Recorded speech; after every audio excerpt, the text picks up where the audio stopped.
Kumar Disanayaka, you have 18 minutes. අර පැතර යන්නේ නේ.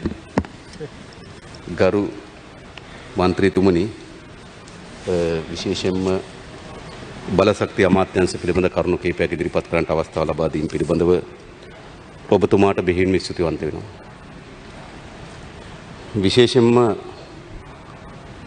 අද අපිට විදුලි බල මණ්ඩලයත් ඒ වගේම තෙල් සංස්ථාවත් ප්‍රධාන වශයෙන් සාකච්ඡාවට බඳුන් කරන්න බැඳී සිටිනවා. අපි හිතනවා අපේ රටේ තෙල් සංස්ථාවටත් වූ ඉරණම බැලුවොත් අපේ රටේ මේ ආර්ථිකයේ ගමන් මගේ තියෙන විනාශකාරීත්වයම මේ තෙල් සංස්ථාව ඉතිහාසය අධ්‍යයනය කරොත් තේරුම් ගන්න පුළුවන්. තෙල් සංස්ථාවේ ඉතිහාසයට සමානයි අපි මේ අනුගමනය කරන ලද ආර්ථික ප්‍රතිපත්තියේ විනාශය. ඒ වගේම අද තෙල් සංස්ථාව මුහුණ දී තිබෙන අර්බුදයට සමානයි අද අපේ රට මුහුණ දී තිබෙන අර්බුදය. ඒ නිසා තෙල් සංස්ථාවේ ඉරණම විසිනුත් අද අපේ රට මුහුණ දී තිබෙන අර්බුදයේ විසිනුත් අපට පෙන්눔 කරන්න යන කවරක්වත් නෙවෙයි මේ අනුගමනය කරමින් තිබෙන ආර්ථික ප්‍රතිපත්තිය අතිශය විනාශකාරී අසාර්ථක ආර්ථික ප්‍රතිපත්තියක් බව.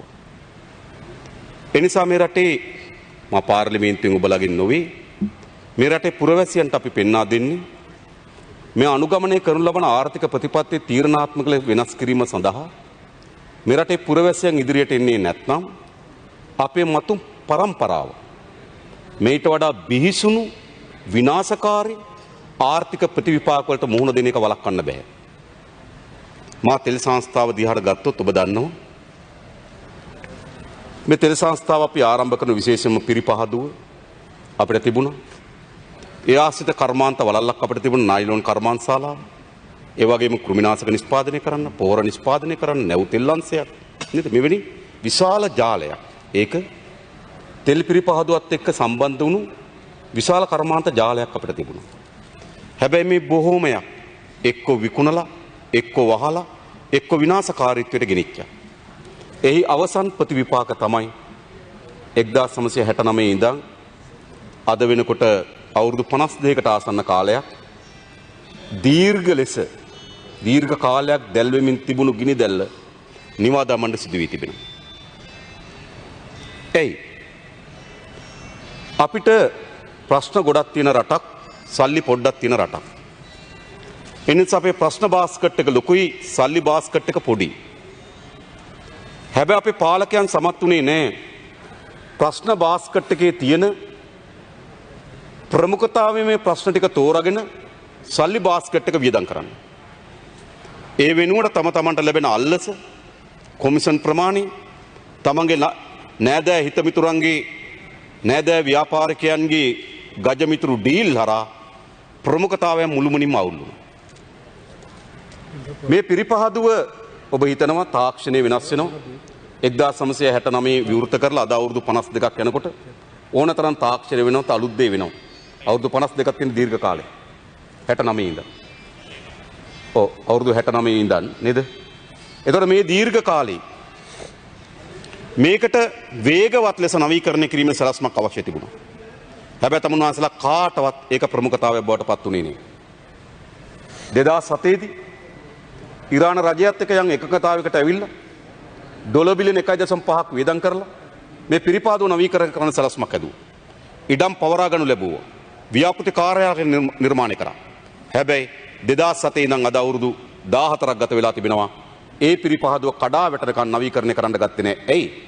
තමුන්නාන්සලගේ ප්‍රමුඛතාවය ඒක තිබුණේ.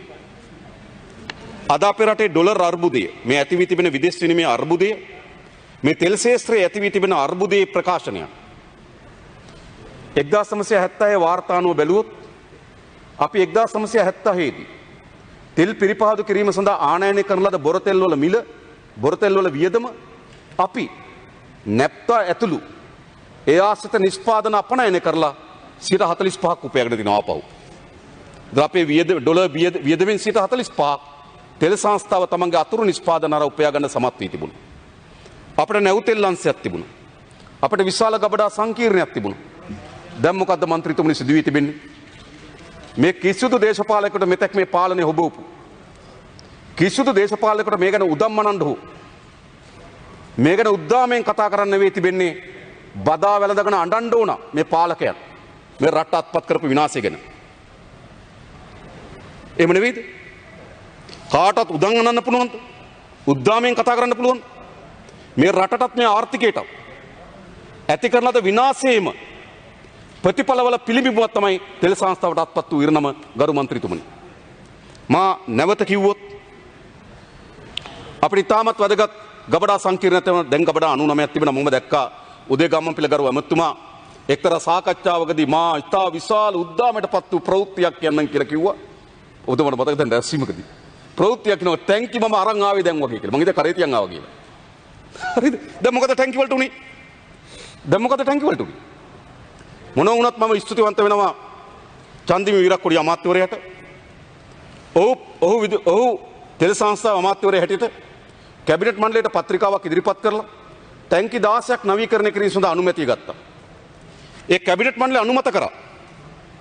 හැබැයි කයන්ත කරුණාතිලක හිටපු ඇමතුමා ඔබතුලා කැබිනට් මණ්ඩලයට ලංකාවේ පළවෙනි වතාවට අනුමත කරලද කැබිනට් පත්‍රිකාව අවලංගු කිරීම සඳහා අග්‍රාමාත්‍ය රනිල් වික්‍රමසිංහ යලි කැබිනට් පත්‍රිකාවක් ගෙනාවා. ඇයි මේ තෙල් ටැංකි සංකීර්ණ අපිට ප්‍රයෝජනයක් ගන්න අපි කටයුතු කරේ නැහැ. අදත් අපිට ගෙවන්නේ ටැංකියකට රුපියල් ඩොලර් 1000යි නේද? ටැංකි 100ක් තිබ්බ ඩොලර් ලක්ෂයයි අවුරුද්දකට. ඩොලර් 99000යි. හැබැයි අපි උතුරු නැගෙනහිරට තෙල් ප්‍රවාහනය කිරීම සඳහා යුද්ධ කාලේ ඒ ගබඩා සංකීර්ණයට ගෙවලා තියෙන ඊට වඩා වැඩි මුදලක් මෙහෙමයි කළා තිබෙන්නේ. ඒ නිසා අද තමුන්නාන්සලට කියන්න පුළුවන් මේ තෙල් ටැංකි සංකීර්ණ පිළිබඳව ගනු ලබන තීන්දුව කවරේද කියලා. එයි අද වෙනකොට තෙල් සංස්ථාව ණයයි ලංකා බැංකුවට සහ මහජන බැංකුවට ඩොලර් මිලියන 3400ක්. අද මේ තෙල් සංස්ථාවත් එක්ක තමයි මහජන බැංකුවේ සහ ලංකා බැංකුවේ පැවැත්ම තිබෙන්නේ. සියලුම ණයවර ලිපි නිකුත් කරන ලැබුවේ රාජ්‍ය බැංකු දෙක හරහා. මිලියන 3400 ඩොලර් මිලියන 3400ක ණයක් කිරි වෙලා තිබෙනවා. වසරකට 5%ක පොලිය බැගින් රුපියල් වලින් අපි පොලිය ගෙවනවා. මේවා තමයි ජනතාවගේ බර. මම දැනගන්න කැමති මේකට හොයන පිළිතුරු කුමක්ද? රාජ්‍ය බැංකු දෙකේ තස්ථාවර භාවයකට ඇති වී තිබෙනවා. අද තෙල් සංස්ථාව විසින් නිකුත් කළ ණයවර ලිපියකට අනිවාර්ය කරලා තිබෙනවා විදේශීය බැංකුවකින් 3%ක අපකරයක් ගන්න කියලා. Order please. Honorable Premnath Dolawatha to chair.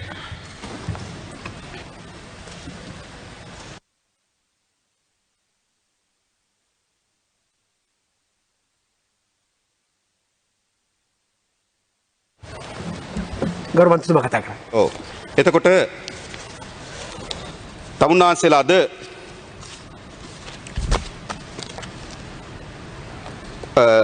Lanka බැංකුවේ මහජන බැංකුවේ තෙල් ආනයනය කිරීම සඳහා ණයවර ලිපියක් විවෘත කරනවා නම් විදේශ බැංකුවකින් 3%ක ගැරන්ටියක් ගන්න ඕන.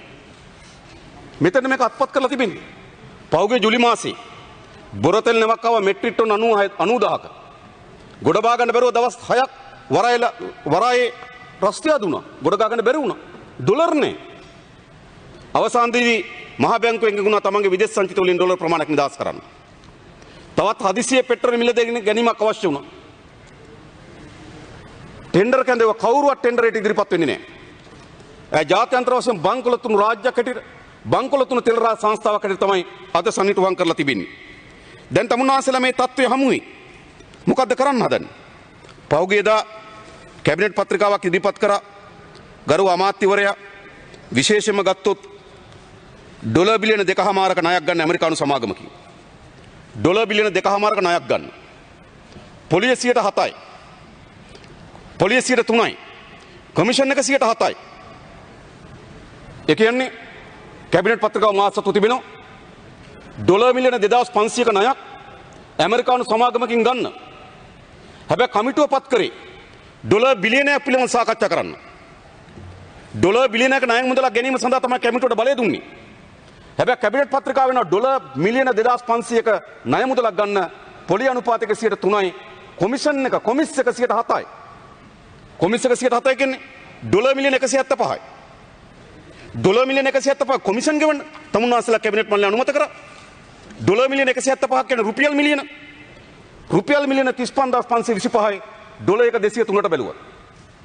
ලංකාවේ මොන ව්‍යාපෘතියටද රුපියල් මිලියන 35525ක රුපියල් දසලක්ෂ 35525 කොමිෂන් ගෙවන්නේ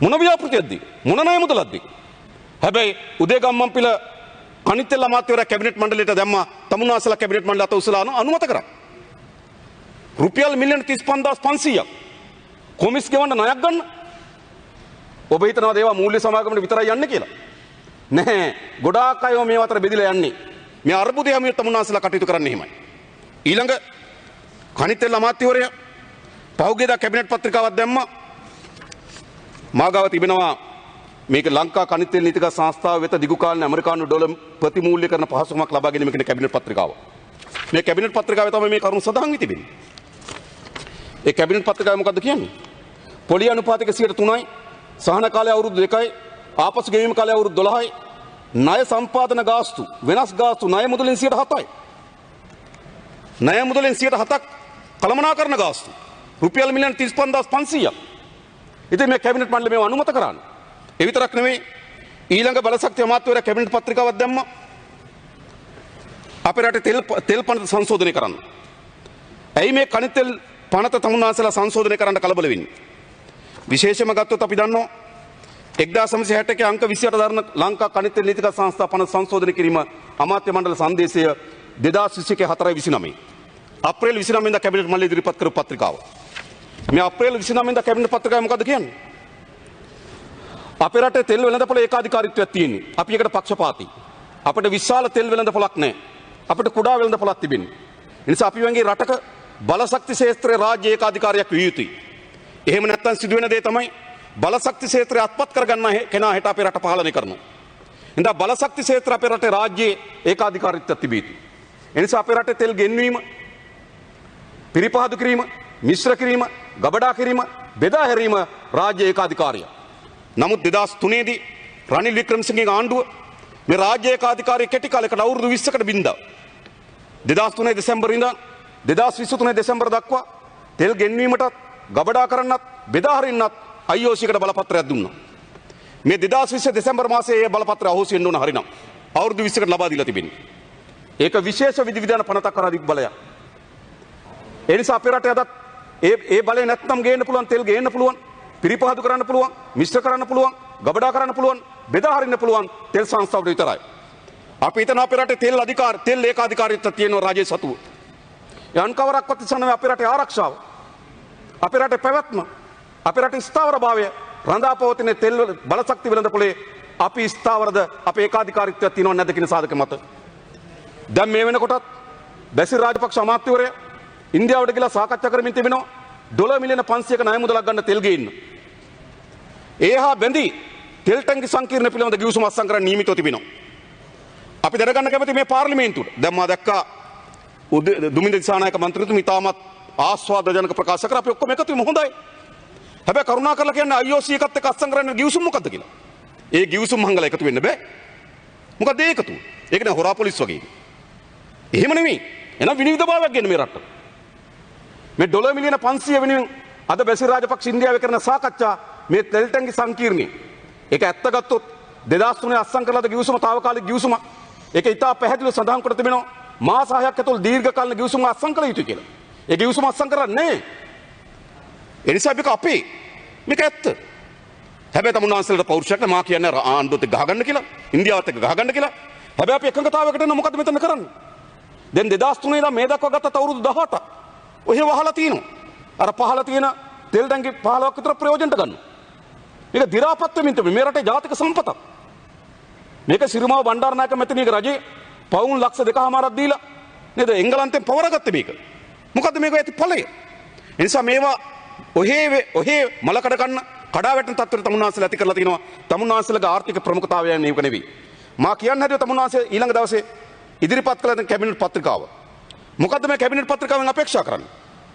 පෙට්‍රල්, ඩීසල්, භූමි තෙල්, දැවි තෙල් ආදී khනිජ තෙල් නිෂ්පාදන හා විකල්ප ඉන්ධන ආනයනය, අපනයනය, පිරිපහදු කිරීම, විකිණීම, සැපයීම, නිෂ්පාදනය කිරීම, මිශ්‍ර කිරීම, බෙදා හැරීම සඳහා විධිමත් තෝරා ගැනීමේ ක්‍රමයක් යටතේ සුදුසුකම් ලබන පාර්ශ්වයන් වෙත අමාත්‍ය මණ්ඩලය අනුමැතියට මත අවසරපත් ලබා දෙන්න. ඒ කියන්නේ මොකද්ද? තෙල් සංස්ථාවේ ඒකාධිකාරී බිඳින්න. 61 1961 අංක 1961 අංක 28 දරන පනත අනුව තෙල් සංස්ථාව ඒකාධිකාරී බිඳින්න බෑ. දැන් පනත සංශෝධනය කරන්න කැබිනට් මණ්ඩලයෙන් අනුමැතියක් ඉල්ලනවා. මොකක් වෙනුවෙන්? පිරිපහදුව, ගෙන්වීම, ගබඩා කිරීම, බෙදා හැරීම මේ සියල්ලටම බලපත්‍ර දෙන්න අමාත්‍ය මණ්ඩලයේ අනුමැතිය සහිත අමාත්‍යවරයාට බලය දෙනවා. මොකද මේ කරන්න හදන්නේ? දැන් තමුන්නාසලා දේශප්‍රේමීත්වයේ විශාල ලෙස තවරාගත්තු මහත්තුරු රටේ ජාතික ආරක්ෂාව, ජාතික උන්නතිය, ජාතික අභිලාෂයන් ඉස්සරහට තියලා කටයුතු කරනවා කියලා රටට දේශනා කරන ද මහත්තුරු මොකද කරමින් තිබෙන්නේ? තෙල් සංස්ථා මේ ඒකාධිකාරීත්වය බිඳීම සඳහා සැලසුම් කරලා තිබෙනවා. ඒ නිසා මා කියන්නේ අපේ රටේ ආර්ථිකය ගමන් කිරීමේ ඉතාමත් දරුණුම ප්‍රතිවිපාක තෙල් සංස්ථාව තුළින් පෙන්වනවා. අද තෙල් සංස්ථාවේ අර්බුදය අනිත් පස්සෙන් අපිට පෙන්වනවා. ඊළඟ මා කතා කරන්න කැමති විදුලි බල මණ්ඩලය ගැන. ගරු මන්ත්‍රීතුමා තවත් විනාඩි දෙකක් ඔව් අවසන් වශයෙන් විදුලි බල මණ්ඩලය ගැන. දුමිත් සානායක ගරු රාජ්‍ය අමාත්‍යතුමාට මතක ඇති මා මෙතනදී ඇහුවා තමුන්නාන්සේගෙන් ඒ වෙනකොටත් විදුලි බල මණ්ඩලයත් තෙල් සංස්ථාවත් විසින් කෙරවල පිටේ බලාගාරයට LNG ගෑස් සැපයීම සඳහා නල පද්ධතිය සහ ගබඩා සංකීර්ණයක් වෙනුවෙන් ටෙන්ඩර් කැඳවලා තිබුණා. ඒ ලබා දෙනවද කියලා. ඔබතුමා මේ පාර්ලිමේන්තුවේ නැගිටලා කිව්වා කිසිදු සැකයකින් තොරව එම ටෙන්ඩරයට අනුව තමයි ප්‍රදානය කරන්න කියලා. හැබැයි කෙරවල පිටේ බලාගාරයත් ගෑස් සැපයීම ගෑස් නල පද්ධතියත් තාවකාල ඒක මුහුදේ පාවෙන ගබඩා සංකීර්ණයක් ඒ වගේ ගෑස් සැපයීමත් කැබිනට් මණ්ඩලයේ පත්‍රිකාවකින් ලබා දෙනවා කාටද? නිව් ෆෝර්ට්‍රස් එනර්ජි කියන සමාගමට.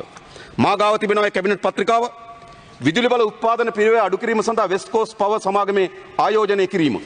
කවුද අත්සන් කළා තිබෙන්නේ? අත්සන් කළා තිබෙන්නේ මුදල් අමාත්‍ය බැසිල් රාජපක්ෂ. දැන් විදුලි බල මණ්ඩලයේ ව්‍යාපෘතිය කනිතෙල් සංස්ථාවේ ව්‍යාපෘතිය කැබිනට් පත්‍රිකාව අත්සන් කළේ බැසිල් රාජපක්ෂ පාර්ලිමේන්තු මන්ත්‍රී මුදල් අමාත්‍ය. මේ තියෙන කැබිනට් පත්‍රිකාව 2021 6යි 9 වෙනිදා ඉදිරිපත් කර කැබිනට් පත්‍රිකාව. ඔව් දැන් මෙතුමා කියනවා ටෙන්ඩර් එක අවලංගු කරලා නැහැ කියලා. මමත් දන්නවා දැන් ක්‍රියාවලිය එනවා. එතුමානේ මේ අමාත්‍යාංශ පැත්තේ වගකීමෙන් කියන්නේ අවලංගු කරලා නැහැ. ඉවලුෂන් එක. මමත් දන්නවා ටෙන්ඩර් එක අවලංගු කරලා නැහැ. හැබැයි ටෙන්ඩර් එක අවලංගු කරලා නැති වුණාට කැබිනට් පත්‍රිකාවෙන් අනුමැතිය ඉල්ලනවා. ඒ ටෙන්ඩර් එකේ ඇවිල්ලා තියෙන මිල ගණන් වැඩි ඊට වඩා අඩු මිල ගණන් වලට මේක දෙන්න පුළුවන් කියලා ටෙන්ඩර් එකේ තියෙන මිල ගණනුත් දානවා. මම කියන්නේ කරු മന്ത്രിතුමනි ටෙන්ඩර් එකක් කියන්නේ ඒක විවෘත කරලා ප්‍රදාන කරන තෙක් රහසක්. හැබැයි බැසිල් රෝහණ රාජපක්ෂ දන්නවා මොකද්ද? ඒ ටෙන්ඩර් එකේ ආපු මිල ගණන් කැබිනට් පත්‍රිකාව දාන්නේ මොකද්ද? තමුන්නාන්සලාට කියන්නම් මේකේ 8 වෙනි වගන්ති 8 වගන්ති මේක පැහැදිලිව කියන මොකද්ද?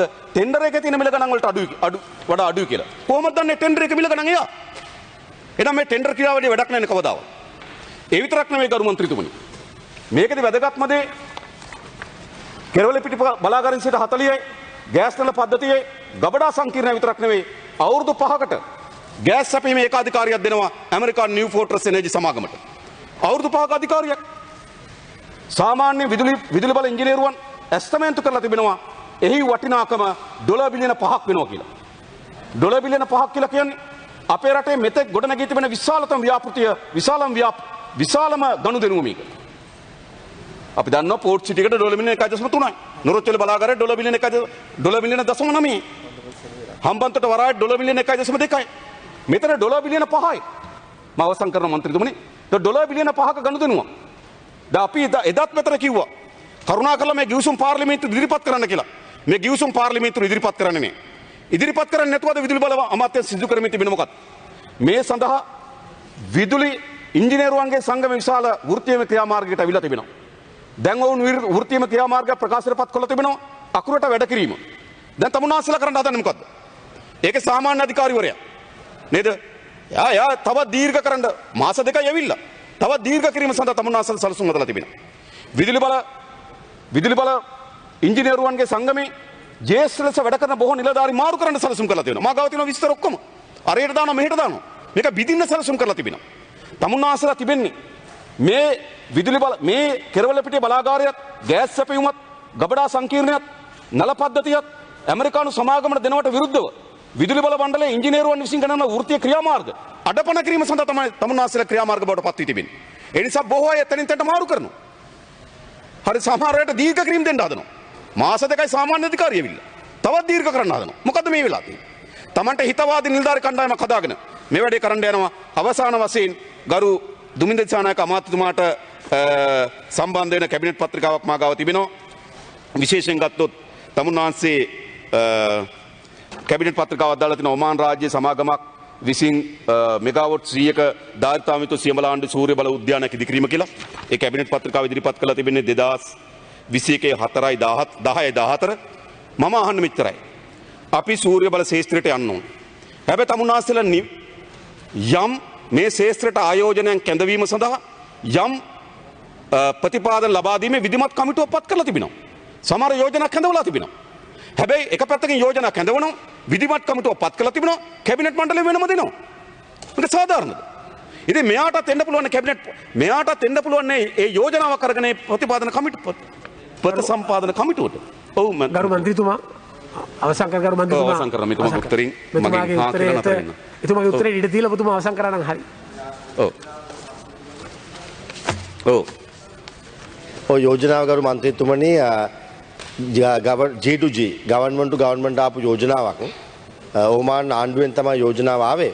නමුත් අපි ওই කැබිනට් පේපර් එක අයින් කරගත්තා. මොකද අපි දැන් ප්‍රොපෝසල්ස් කෝල් කරලා තියෙන නිසා. බොහොම ස්තුතියි. එහෙනම් මන්ත්‍රීතුමා අවසන් කරනවා. ඒ කියන්නේ මම කියන්නේ දැනට විදුලි බල මණ්ඩලයේ මේ පුනර්ජීවනීය බලශක්ති ශේෂ්ත්‍රය සඳහා යෝජනා කැඳවීම සඳහා විධිමත් කමිටුවක් පත් කරලා තිබෙනවා. අන්නේ කමිටුව හරහා මේ ප්‍රදානයන් සිදු කරන්න. එහෙම නැත්නම් යටින් යන ඩීල් ගනුදෙනු නතර කරන්න. මේක ඕමාන් රජය හරහා ආවට අතර මේක ඕමාන් වල පෞද්ගලික කම්පැනි එකක්. බොහොම ස්තුතියි ගරු මන්ත්‍රීතුමනි. ස්තුතියි ගරු මන්ත්‍රීතුමා.